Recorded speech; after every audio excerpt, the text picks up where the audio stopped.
Good morning. My name is Jomisha McNeil, and I am excited to present a presentation on reducing readmissions for heart failure patients.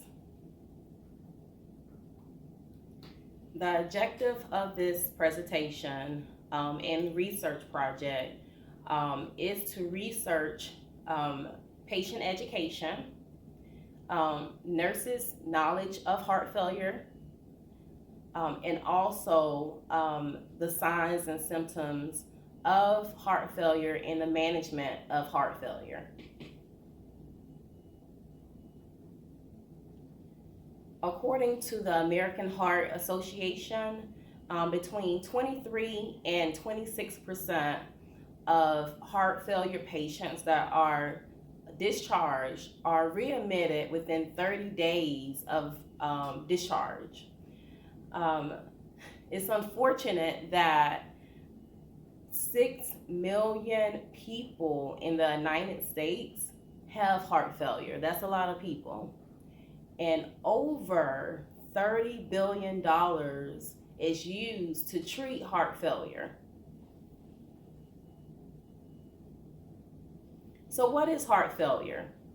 Heart failure is when the heart is unable to pump enough oxygen or enough blood throughout the body to oxygenate the body. So unfortunately, the heart works really, really hard, and the amount of oxygen is still not there. So what happens when heart failure happens?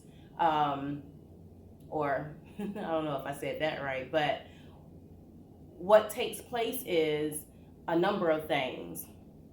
Vessels become narrow, the heart becomes enlarged, the heart starts to beat faster. So there's a number of things that happen when the heart is working really, really hard to get the necessary oxygen throughout the body. Also, there are a few factors or a few diseases that contribute towards heart failure. One of those things are CAD, hypertension, and also there's one more, a previous heart attack. So what are some common signs and symptoms of heart failure? Shortness of breath for sure. Edema in the abdomen is commonly seen in the lower extremities, the legs, sometimes in the upper extremities as well. You have weakness, fatigue. Also, you urinate a lot, you gain weight. Those are a few of the signs and symptoms.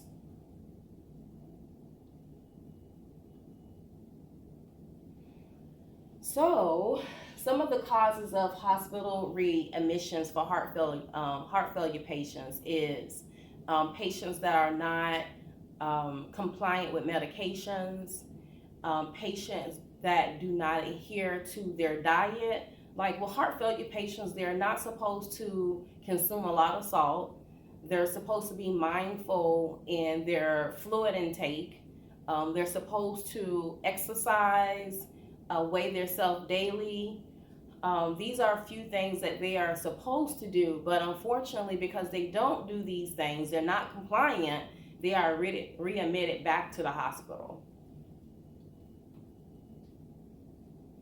So my PICO question is, as far as heart failure patients, if they have the appropriate education, and also if they have not only the education but the compliance, and also the nurses have the proper knowledge, what will the outcome be as far as readmissions within a 30-day time frame? So some of the tools that I use to do my research on heart failure is I use FSCJ's library. I use scholarly papers or articles on Google. I did quite a few things. Like some of the key words that I used was heart failure, education, and readmissions. And I limited my search to 10 years. I used full text, and I also did English language as well. So my very first article that I found, researchers they wanted to survey nurses to see how much they knew about heart failure. So what took place is the researchers came in to a specific hospital. They test the nurses on one specific unit, and they conducted a survey, or I would say a test. So the nurses completed a test.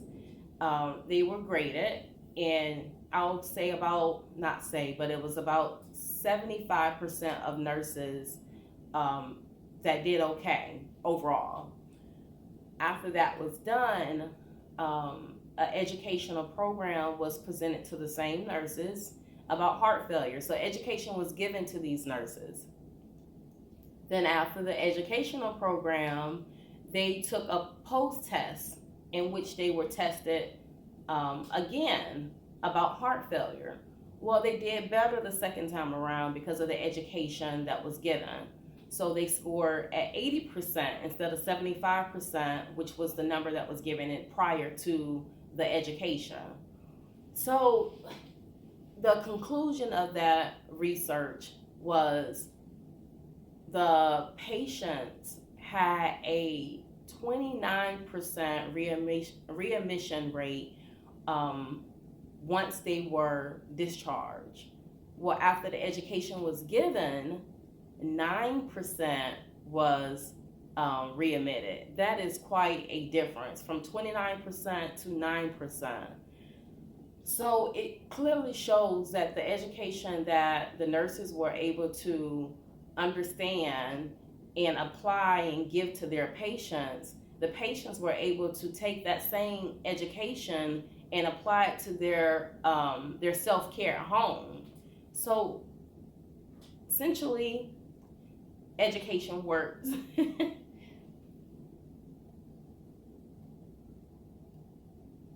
That basically shows the pre-test scores 75%, the post-test scores 80% once the education was given. Again, it was 25% prior to the education and 9%. So it's basically everything that I just mentioned. Article 2. In Article 2, researchers wanted to investigate what tools are best for assessing heart failure patients to assess their readiness for discharge. So they focus more on the Rothman Index. Well, the Rothman Index is a tool, again, used to assess whether or not heart failure patients are ready to be discharged. Excuse me. The Rothman tool, the norm is a score of 100. Anything less than 100, it shows that the patient is not ready to be discharged because of their condition. Their condition has not been addressed. They're still showing signs and symptoms of heart failure.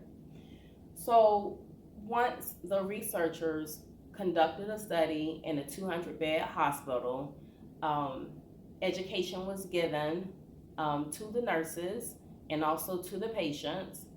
The scores were low in the beginning, and once the education was presented, the scores did come up.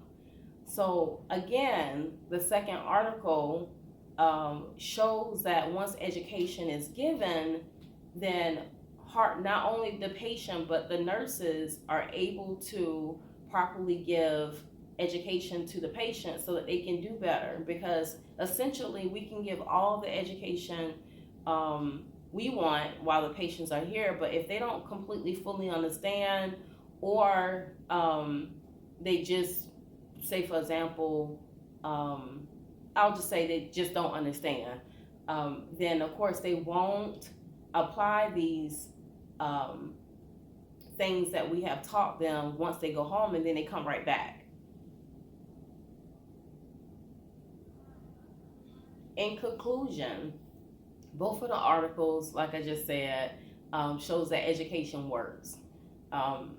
Educating the nurses, educating the patients, is imperative with heart failure patients. And not just that, it is a nurse's responsibility to continue their education.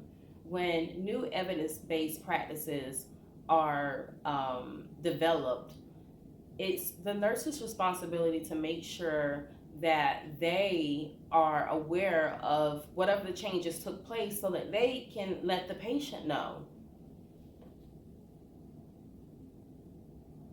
Oh, I am at the end with my references.